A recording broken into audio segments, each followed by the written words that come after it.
Welcome to Should a Dad Play, the show where dads like us review video games for dads like you.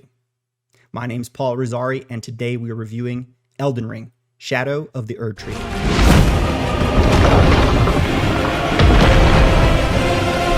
Before I begin with this review, I want to make two quick disclaimers. Number one, if you're a dad and you're watching this video, please drop us a like, subscribe, and leave us some feedback based on the review that you're watching right now. We're dads just like you, making reviews so that other dads can make informed purchasing decisions to continue enjoying their hobby. Now, the second disclaimer before we get into this review is that Elden Ring is really hard, and the DLC Shadow of the Erdtree is no different. We're not going to take the difficulty of this DLC and hold it against the review score. I want to make that very clear in the front end. Now, going into the game and going into the DLC, you must know two things that are very important. Number one, you have to progress relatively far into the base game in order to access the DLC, even if you paid for the DLC. Keep that in mind. Second thing, which I've already mentioned before, but I'll mention again, it's a really hard game. It took us this long to get the review out for you guys because we want to have a genuine experience. Now, we had some difficulty capturing the gameplay, or I had some difficulty capturing the gameplay. I want to be straight up and honest with you guys as parents, as dads, as the viewer. And you'll see some recycled footage from the base game, some trailer footage, and some other footage in there in the mix. But I just want to reiterate, it did take us quite some time to get through this review, to actually play through the game and do all of this. So with that out of the way, enjoy the review for Shadow of the Erdtree.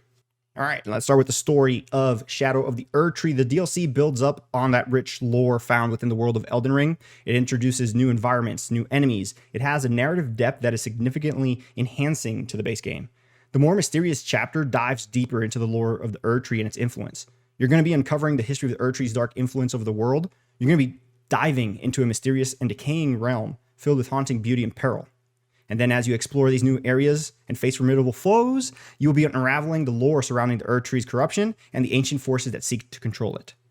Now, with that out of the way and all those buzzwords out of the way and the professional lingo out of the way, as a person talking to you, person to person, I'm going to tell you, yeah, it's pretty much the same story that you had from Elden Ring expanded upon, right? So it's a perfect extension, in my opinion, on taking a story that was already established and building upon it. It's really rare nowadays that you get DLC that actually does that and is instead more of a, and I don't want to say this lightly, more of a cash grab. This is not it. Elden Ring Shadow of the Erdtree definitely builds upon that world that was already established and further expands upon it. I mean, it's an extension. It's like having another arm or another leg or something like that. It's part of the main course, right? You know, you're not going to, chop an arm off and not say that arm belongs to a body. Kind of that same approach. To me, after playing Shadow of the Erdtree, it is part of Elden Ring. I don't see them, as two separate entities. I see them as the same package. And it's really rare to see DLC nowadays that does that. Now, me saying that, I hope I didn't spoil anything or do anything like that. Again, the intent is not to spoil the game. It's more to give you a review and a sense of what you're going to be getting yourself into. Now, in terms of the graphics and the audio, you're going to be pretty much having the same experience you had across the board with the base game.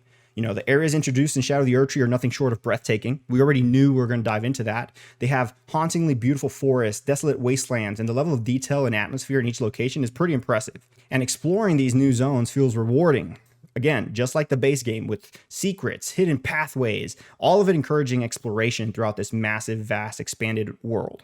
Performance-wise, the DLC runs smoothly on most platforms. There is an occasional frame rate drop from the moment that we played this. I didn't play this as of yesterday or the day before, should there have been a patch between that, me recording this, having last played it, and uploading this.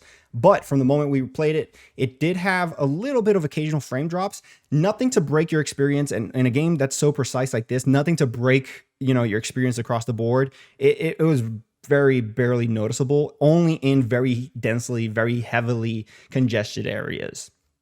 In terms of gameplay and mechanics, again, there's nothing significantly new. And what I mean by significantly new, I mean like completely game-breaking or game-changing, shattering. It's the same. If you've played any Soulsborne game, from Demon Souls to Bloodborne to the Dark Souls series to now Elden Ring, you're pretty much going to be on par in terms of knowing what you're going to be doing with your gameplay mechanics.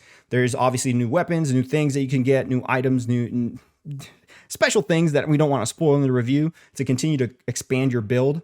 But know this, when you go into the DLC, whatever difficulty you thought you had dominated, you're going to have a brand new steep learning curve into this DLC.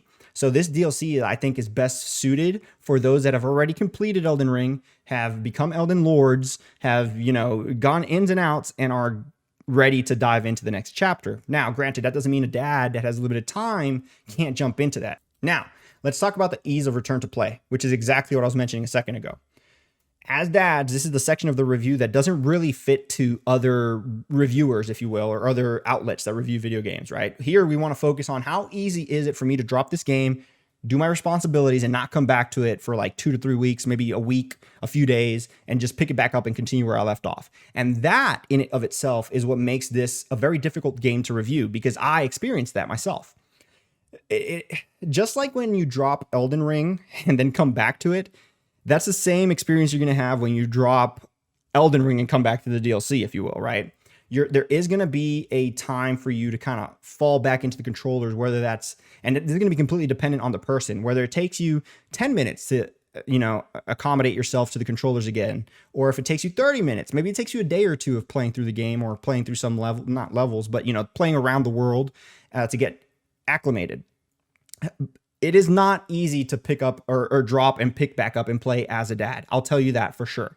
This is not directly related to the difficulty of the game. This is more so related to how accessible the game is for parents, right? Or for people with limited time. Maybe you don't even have to be a parent for this to suit your needs or your situation. If you travel a lot for work and you don't have access to something where you can play your games natively on the go, like for example, the Steam Deck, which is honestly the first thing that comes to mind to natively play this, you're gonna have a hard time because your other alternatives are gonna be streaming your game through the cloud, or maybe even streaming it on a remote player. And none of those experiences are going to be good enough for you to play a game like this, right? You're going to be suffering a lot of latency. You're going to be suffering a lot of maybe connection issues. And then on top of that, there was a little bit of frame rate issues. So if you put all those things together, it is not going to be a good experience for anything that is not native.